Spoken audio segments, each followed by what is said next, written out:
नमस्कार। भारत दुनिया की तीसरी सबसे बड़ी अर्थव्यवस्था बनने की राह पर आगे बढ़ रहा है। साल 2022 के लिए उपलब्धियों से भरा रहा। खेल मैदान से में पहली बार थॉमस कप जीतने से लेकर अंतरिक्ष में पहली बार प्राइवेट रॉकेट लॉन्च करने तक भारत हर क्षेत्र में इतिहास रच दिया है। अर्थव्यवस्था के मोर्चे पर भारत के लिए 2022 का साल बेमिसाल रहा। नए साल 2023 में भी भारत के लिए अपार संभावनाओं और सफलता के द्वार खुल गए हैं। जहां तक अर्थव्यवस्था की बात है तो साल 2022 में ब्रिटेन को पछाड़कर भारत विश्व की पांचवी सबसे बड़ी अर्थव्यवस्था बन गया है। नए साल में अब यह तेजी से आगे बढ़ रहा है और 2 साल बाद दुनिया की तीसरी सबसे बड़ी अर्थव्यवस्था बनकर उभरेगी। यह सच है कि वैश्विक अर्थव्यवस्था में भारत तेजी से आगे बढ़ रहा है। अब केंद्र सरकार का लक्ष्य $5 ट्रिलियन की अर्थव्यवस्था के लिए भौतिक और सामाजिक बुनियादी ढांचे का निर्माण करना और जीवन यापन को आसान बनाना है। इसके अलावा साल 2022 में देश की 5G की शुरुआत हो गई है। इतना ही नहीं, देश में 6G की तैयारी शुरू हो गई है। इस साल गांव-गांव में 5G इंटरनेट पहुंच जाएगा और इसके जरिए डिजिटल उद्यमी पैदा होंगे। भारतीय अर्थव्यवस्था में यह डिजिटल युग का बड़ा कदम होगा। इससे हमारे देश में स्टार्टअप की संख्या लगातार बढ़ेगी और इसलिए केंद्र ट्रिलियन डॉलर की डिजिटल अर्थव्यवस्था का लक्ष्य को हासिल करने में स्टार्टअप और युवाओं की सक्रिय भागीदारी सुनिश्चित करने के लिए नए अवसर प्रदान करेगा। भारतीय अर्थव्यवस्था के सामने सफलताओं के इन दरवाजों के साथ उनके सामने विद्यमान चुनौतियों का अवलोकन आइए करते हैं। दुनिया 2023 में प्रवेश कर चुकी है और इसके सामने आर्थिक मंदी का खतरा मंडरा रहा है। इसके मुकाबले यदि भारत की बात की जाए तो बीता साल 2022 भारतीय अर्थव्यवस्था के लिए जहां बेमिसाल रहा, वहीं 2023 में भी इसके लिए कई अवसर आने वाले हैं।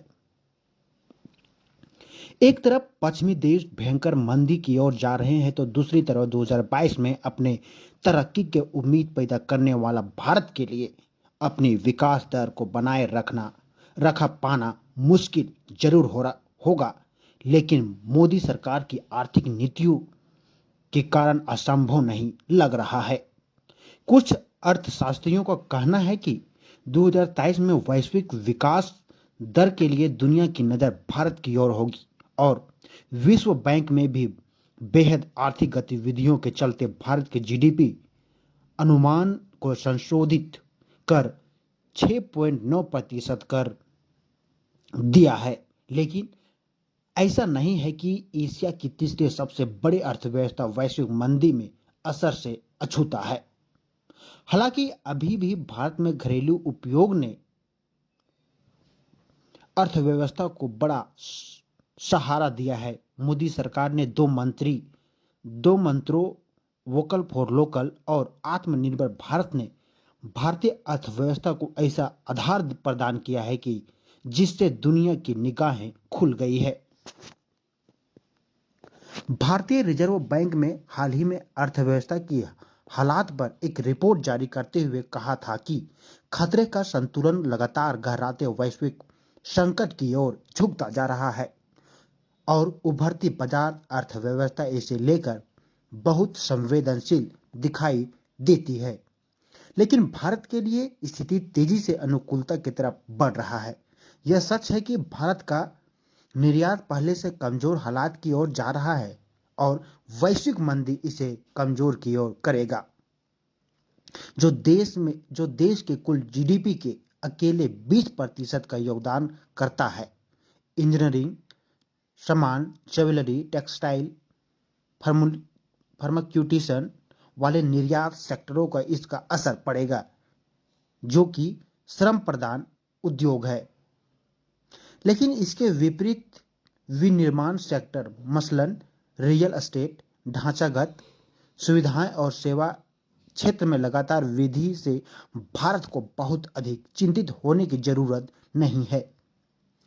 रिजर्व बैंक के अनुसार इस साल भारत अपने आमदनी के अधिक खर्च कर रहा है। लागू खाता, चालू खाता घाटा और राजकोषीय घाटा दोनों से तेजी बढ़ रहा है।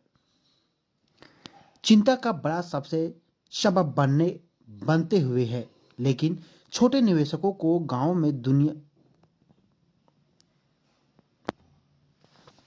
फैक्ट्री उत्पादन पर नजर रखते हुए इंडेक्स ऑफ इंडस्ट्री प्रोडक्ट के मुताबिक अक्टूबर 2022 में फैक्ट्री उत्पादन 26 माह के लिए न्यूनतम दर स्तर पर पहुंच गया, लेकिन मौके लगातार बढ़ रहे हैं।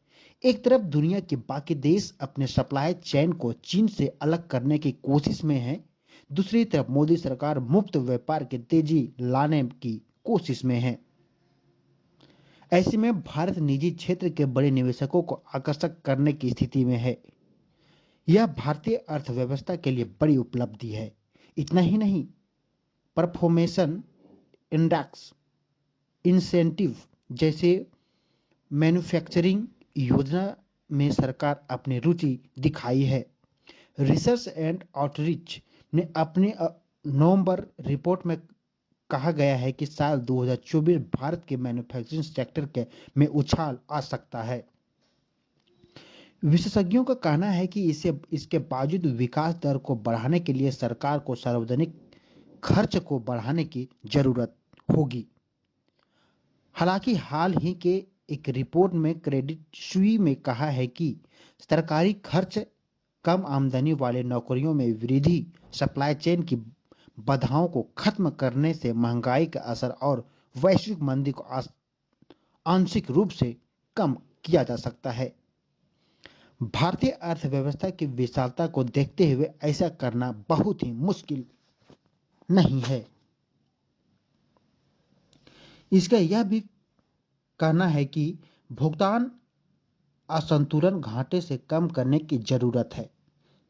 इस मोर्चे पर भारत का ट्रैक रिकॉर्ड बहुत खराब नहीं है।